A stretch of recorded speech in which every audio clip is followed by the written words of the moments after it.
So what if I told you that most major cyber incidents today don't start with a complicated or a sophisticated compromise set? They actually start with a simple conversation. They don't leverage broken encryption, they don't leverage zero-day exploits or elite technical wizardry. Just someone convincing enough to sound like they belong there. And this is why we need to talk about cybersecurity slightly differently. My name is Shaun, I'm a CHCSP and a Certified Red Team Manager, and in these short audio series I get to talk about pen testing, red teaming and everything that resembles cyber. For many years organisations have invested heavily in technology, firewalls, endpoint protection, vulnerability scanning, expecting the biggest threats to come from highly sophisticated technical attacks. But what we're actually seeing today is something else entirely. The most damaging incidents are no longer about breaking in. They're more about being let in. There's this persistent myth in cybersecurity that attackers are winning because they are more technically sophisticated than the defenders. In reality, many modern threat actors are doing the opposite. They're deliberately avoiding zero-day exploits, complex malware, noisy technical attacks. Why? Because these approaches are too expensive, they're too risky, and more likely to be detected. Instead, attackers are choosing the path of lesser or least resistance, and that path runs directly through an organisation's people, their identity, and their trust models. The traditional sort of security model assumes that if we protect the systems, we protect the business. But today's attackers understand something really critical. That identity is the new perimeter. Rather than attacking infrastructure, they'll target things like account recovery processes, service desks, contractors and third parties, privileged access pathways. And once they obtain legitimate credentials, everything really changes. From a systems point of view, the login looks valid, the access is authorised and the activity appears absolutely normal. Security tools really do struggle to distinguish an attacker from a real employee when both are using the same identity. And at that point, the attacker isn't just compromising systems, they're actually operating.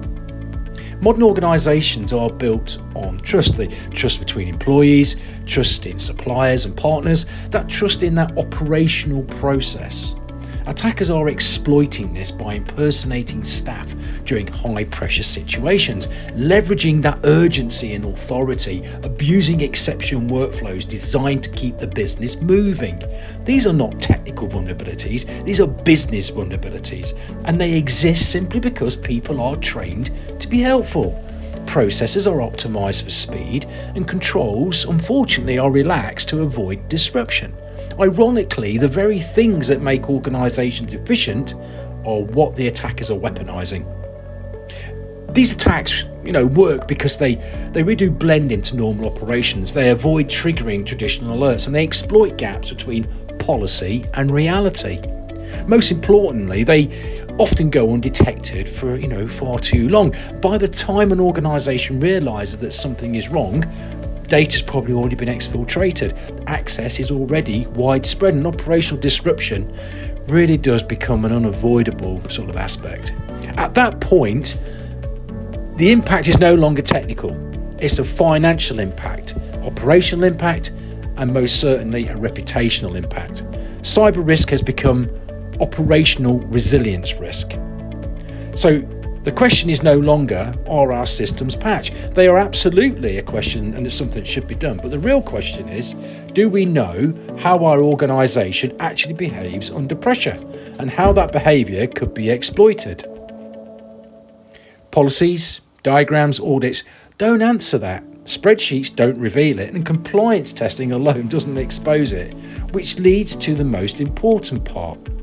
And this is where that idea of testing becomes critical. Not talking about annual assessments, not one-off penetration tests, not that static checklist, but ongoing realistic testing of things like identity workflows, access recovery processes, third-party interactions, human decision-making under stress. Testing helps organisations identify where the trust can be abused, those real gaps between policy and practice, and detect weaknesses before the attackers do. Most importantly, It shifts security from a theoretical exercise to a living understanding of the operational risk, because you can't defend what you don't continuously observe, and you can't fix what you don't test. The most sophisticated attackers today aren't breaking your technology, they're studying you and your organisation. They're reviewing and studying your people, your employees, your processes, your whole trust model. The organisations that will win aren't the ones with the most tools. They'll be the ones that test reality continuously.